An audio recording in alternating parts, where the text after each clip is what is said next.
Di Malaysia, Hari Raya menjadi kelaziman diraikan sampai sebulan. Umat Islam di Malaysia lebih menjadikan Syawal sebagai tempat untuk bernostalgia. Tiada bazar Ramadan di Indonesia.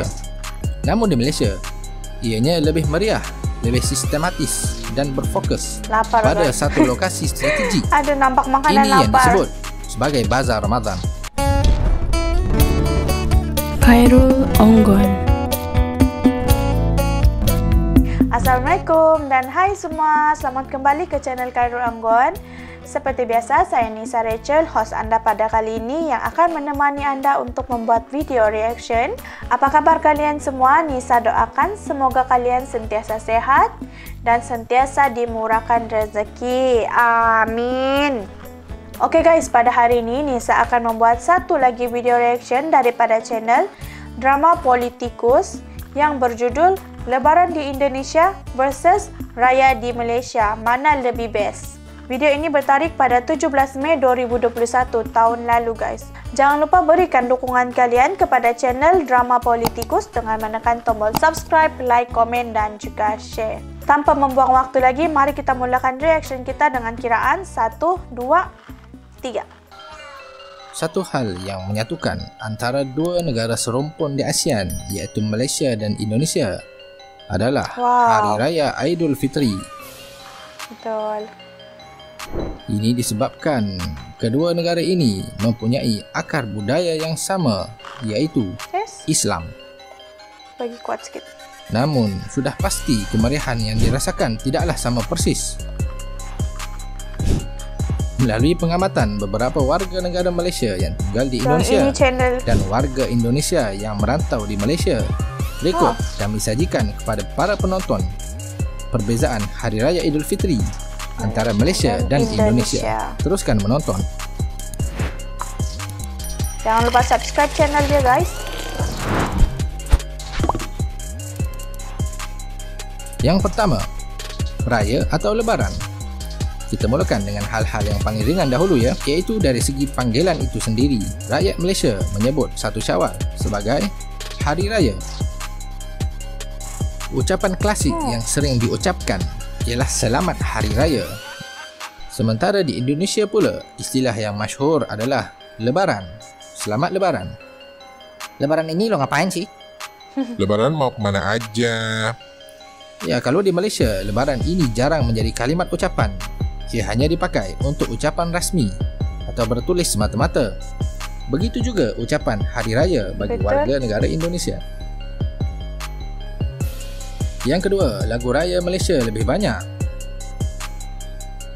Lagu raya di Malaysia merupakan sebuah mantra atau lagu rasmi yang diulang-ulang setiap tahun dan ia dinyanyikan oleh penyanyi-penyanyi legenda Malaysia sejak di era almarhum P. Ramlee hinggalah di zaman Datuk Siti Nurhaliza. Ia menjadi lagu wajib yang menghiasi pagi raya dan sepanjang bulan Syawal.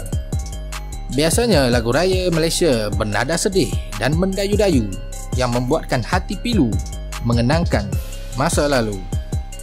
Ini sedikit berbeza dengan lagu raya Indonesia. Boleh dikatakan tidak ada lagu tradisi raya di Indonesia. Yang ada pun adalah lagu baru oleh artis-artis terkemuka terkini. Itu pun tidaklah sebanyak seperti di Malaysia. Yang ketiga, takbir di Indonesia lebih bersemangat. Di Indonesia, laungan takbir semakin memuncak pada malam hari raya. Semua umat Islam, yang kecil atau besar, tua atau muda, akan mengelilingi bandar dengan menaiki bas, motosikal untuk melaungkan takbir menggunakan pembesar suara dan juga gendang. Itulah yang disebut takbir keliling. Riuh rendah bandar-bandar utama di Indonesia dan sedikit terganggu dengan bunyi bising ledakan bunga api. Dan yang menarik adalah kanak-kanak dan remaja bebas bertakbir raya di masjid bersama-sama dengan orang tua, yakni para imam, para bilal dan para syiah masjid. Tidak ada halangan dan larangan dari orang tua, tidak seperti yang terjadi di Malaysia. Sementara itu di Malaysia, takbir raya dilakukan di masjid-masjid dan surau-surau, juga di TV oleh pemimpin-pemimpin kerajaan atau parti-parti politik tertentu. Ada juga kadang-kadang melibatkan orang awam, walaupun sebenarnya sudah kalah dibandingkan dengan kemeriahan takbir di Indonesia. Yang keempat, tiada bazar Ramadan di Indonesia. Bulan Ramadan menyaksikan peningkatan kegiatan perniagaan dan bisnes untuk menjana pendapatan rakyat terbawah.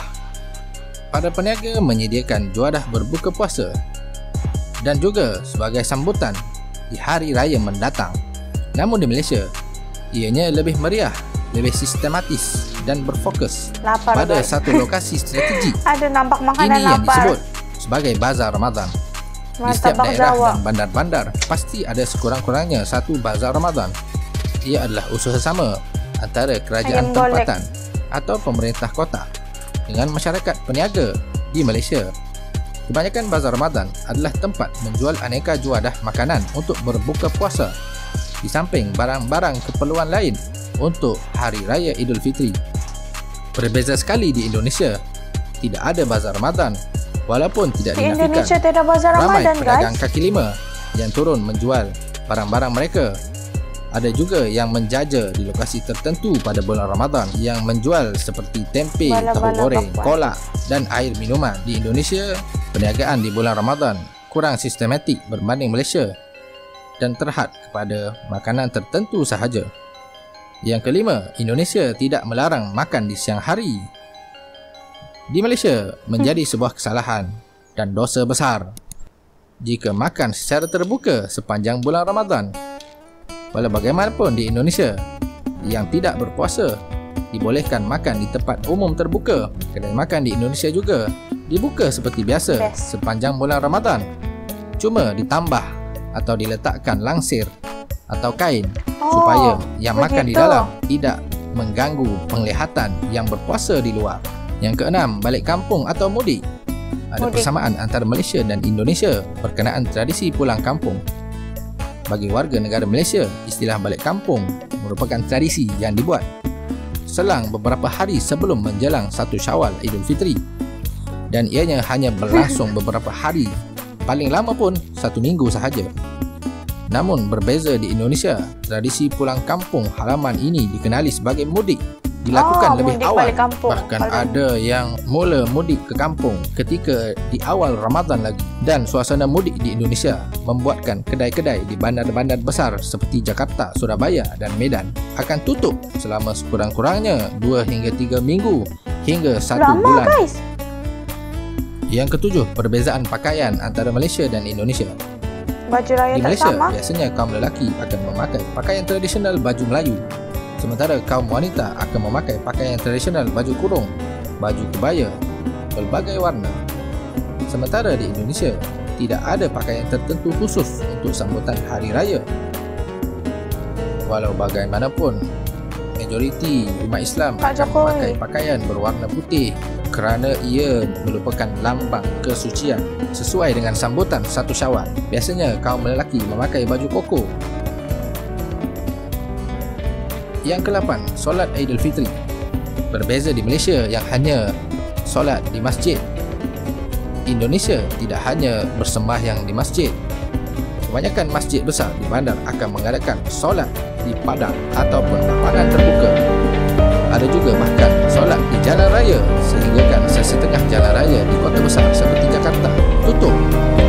Yang ke-9, rumah terbuka atau halal bihalal.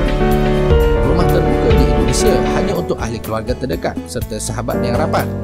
Berbanding di Malaysia, penganjuran rumah terbuka dibuat untuk semua warga di kampung yang sama.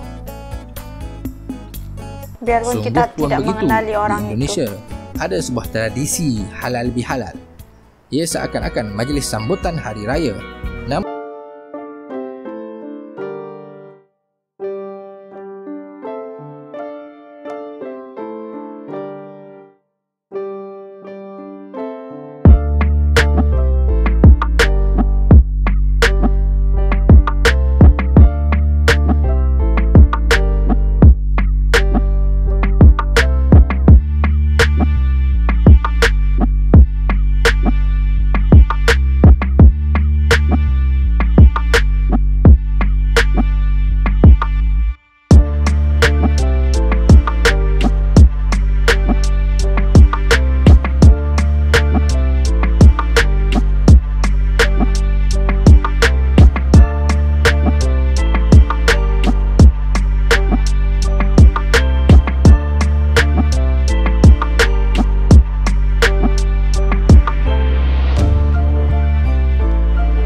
kerana tuan kedai masih mudik di kampung.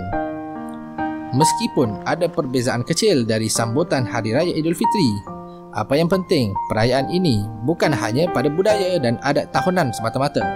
Akan tetapi, Aidilfitri atau Lebaran merupakan sebuah ibadah yang disyariatkan oleh agama Islam. Dia adalah waktu untuk mengeratkan tali silaturahim di kalangan keluarga, juga masyarakat Islam tanpa mengira keturunan atau latar belakang agama. Sekian saja untuk kali ini. Terima kasih kerana menonton dan selamat Hari Raya Kenapa Aidilfitri. ujung-ujung lagu dia sedih?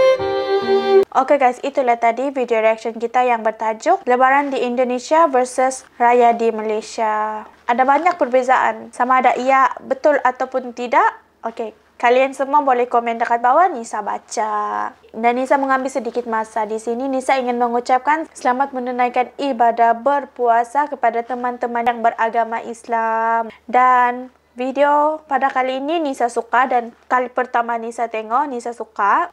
Nisa dapat ilmu pengetahuan daripada video ni, daripada channel Drama Politikus. Kalian semua jangan lupa subscribe, like, komen dan share kepada channel Drama Politikus. Okay guys, itu saja video Nisa pada hari ini. Sehingga kita bertemu lagi pada video reaction yang akan datang. Terima kasih semua. Bye-bye.